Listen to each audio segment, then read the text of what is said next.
I'm here tonight because I missed last year, but I'm here tonight because it's the Melody reunion, which is, it's funny. I run into people all over the world. I mean, obviously, I've been on television everywhere on the planet. Internationally, people could be in Israel, they could be in Saudi Arabia, they could be in Germany. I have the guys in that band Phoenix say to me in Paris, I couldn't understand English, but I saw you. I watched you turn me on to music as a kid. So generally, I'm very blessed. I'm very happy about that. The truth is, I'm here because the Melody was a very big part of my life. It's an interesting story because I walked into the Melody because I used to have a friend who worked at Crazy Eddie's, a girl I befriended there, who would, we started talking about music, and she just knew I loved music. So it was her passion. Now she's a doctor, to give me 20 albums for $1 back in the 1980s. And I was like, as a working kid, going to college, and I'm like, you're awesome. You're my friend. I love you. So, and I did love her very much. What I love the most about her is she brought me to Melodies for the first time. Her name was Lourdes.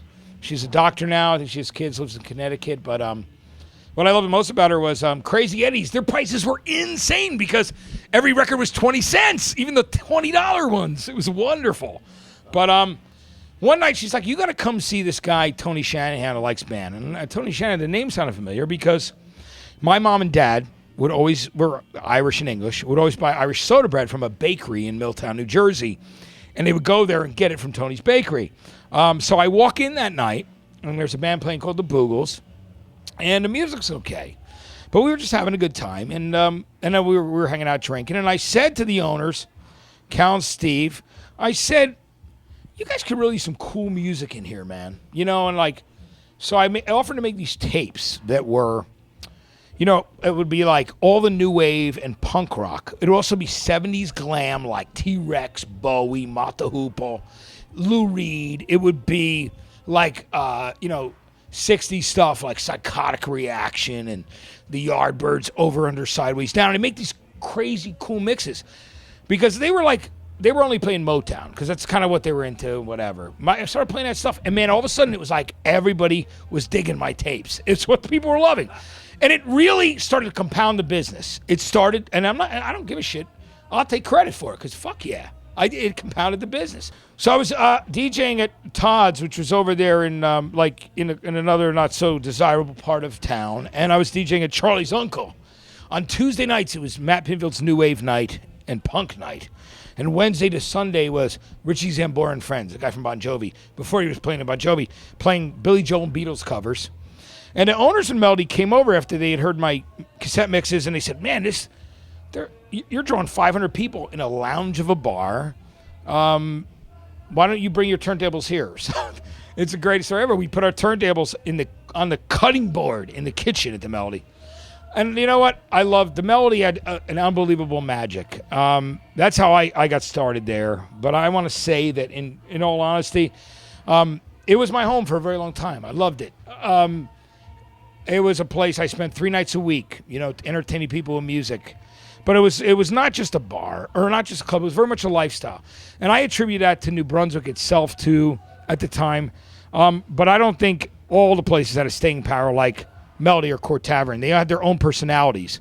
A lot of shit came and went. So I don't give a... You know what, man? I'm not going to wax poetic about shit that I don't think is that great.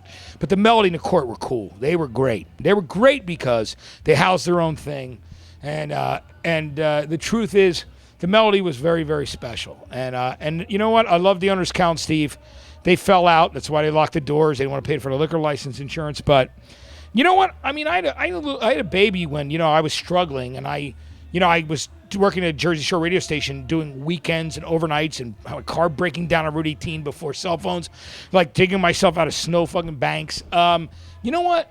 Those guys supported me. I mean, and I supported, and I brought in a lot of business, but I've got nothing but a lot of love for it. But there was something very magical about there was just this incredible connection. I don't necessarily, again, attribute it to the music, to the atmosphere, to the people. I think it was this place people talk about New Brunswick being the hub. I think there's an idea of the centralism of New Brunswick, but the melody itself, that it was not a place to turn away or have an attitude or to judge other people. Because I had a big gay following and a big straight following. I had jocks, I had artists, I had freaks, I had lawyers. I mean, but the bar, that was, what I'm saying is I'm talking about the bar and what I did in the other DJs. It was a beautiful time. I don't know if it could ever be repeated. I think it has a lot to do with the creative flair of what was going on at the time. There was a birth and the explosion of punk and post-punk and new wave. And, and I just think it was before people had to box everything into categories, and it was about expressionism. And I think that people could do what they wanted to do. It was a lovely time. I'm very grateful I was a part of it.